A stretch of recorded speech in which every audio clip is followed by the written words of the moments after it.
வணக்கம். இந்த வீடியோவிலே நாங்கள் எடுத்துக்காட்டு குழு என்ற பகுதியிலே டேஷ்போர்டில் கூட்டங்கள் என்ற பகுதிக்கு நாங்கள் செல்கிறோம். இங்கே நாங்கள் நடத்திய எல்லா கூட்டங்களும் முதலாவது கூட்டத்தில் இருந்து இங்கே 10வது கூட்டம் வரை உள்ள தகவல்கள் இங்கே இருக்கின்றன. இங்கே நாங்கள் நடந்த கூட்டங்களில், அதாவது நடந்து முடிந்த கூட்டங்களிலே ஒரு கூட்டத்திலே, அதாவது முந்தின கூட்டம் ஒன்றிலே நாங்கள் தரவுகளை மாற்றம் செய்ய வேண்டும் என்றால் அதை செய்ய வேண்டியதை பற்றி தான் நாங்கள் இங்கே பார்க்க இருக்கிறோம். இந்த கூட்டங்களிலே, முந்தைய கூட்டங்கள்ல நாங்கள் கடைசி கூட்டத்தை மட்டுமே தரவுகளை மாற்ற முடியும்.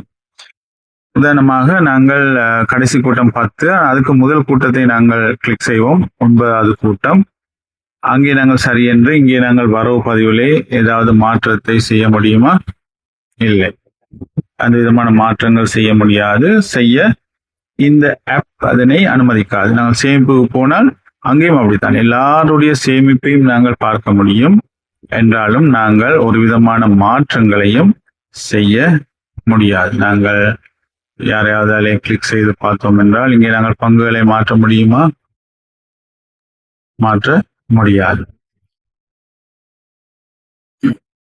நாங்கள் மாற்றங்களை செய்யக்கூடிய ஒரே கூட்டம் தான் அங்கே நடந்த கடைசி கூட்டம். இங்கே நீங்கள் பார்த்தீங்கன்னா 10வது கூட்டம்.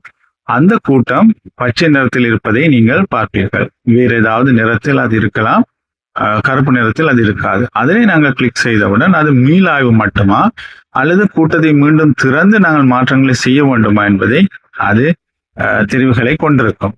இங்கே கூட்ட மீளாய்வு என்றால் நாங்கள் வெறுமனே பார்ப்பது. இங்கே நாங்கள் கூட்டத்தை மீண்டும் திறக்கவும் என்ற பகுதியை நாங்கள் கிளிக் செய்தால்தான் நாங்கள் மாற்றங்களை செய்ய முடியும்.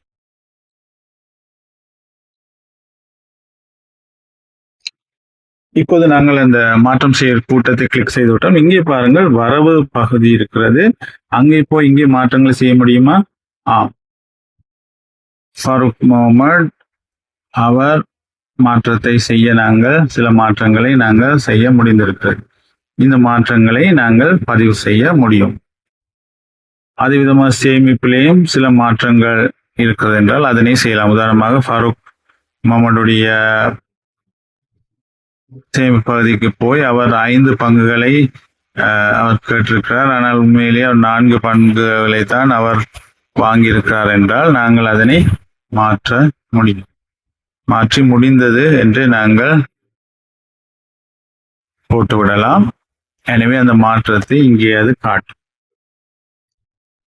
இப்போ நீங்கள் பார்த்தீர்கள் என்றால் அந்த மாற்றங்கள் இப்பொழுது எடுபட்டிருக்கும். ஆனால் அந்த மாற்றத்தை நாங்கள் அடுத்த கூட்டம் ஆரம்பிக்க முன்னர் செய்ய வேண்டும். அப்பொழுதுதான் மாற்றங்களை நாங்கள் செய்ய முடியும்.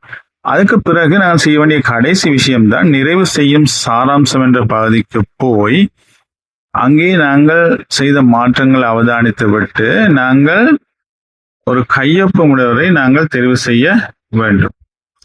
தெரிவு செய்து விட்டு நாங்கள் அந்த கையொப்பத்தை நாங்கள் விட வேண்டும். பிறகு முடிந்தது என்று சொன்ன பிறகு அந்த மாற்றங்கள் இங்கே எடுக்கும். அந்த மாற்றத்தை நாங்கள் கன்ஃபார்ம் பண்றதுக்கு, இல்லாவிட்டால் திரும்ப உறுதி செய்து கொள்வதற்கு நாங்கள் காப்பு பிரதி எடுக்க வேண்டும். அந்த காப்பு பிரதி எடுத்தவுடன் அந்த கடைசி கூட்டத்தில் அந்த மாற்றங்கள், அதாவது இதில் இந்த விஷயத்திலே 10வது கூட்டம் அங்கே மாற்றங்களை செய்திருக்கும். எனவே இப்பொழுது நாங்கள் அந்த கூட்டத்தை நிறைவு செய்துவிட்டோம். இவ்விதமாக நாங்கள் கூட்டங்களில் மாற்றங்களை செய்ய முடியும். நன்றி. இந்த வீடியோவை நீங்கள் எங்களோடு இருந்து அனுபவித்தமை.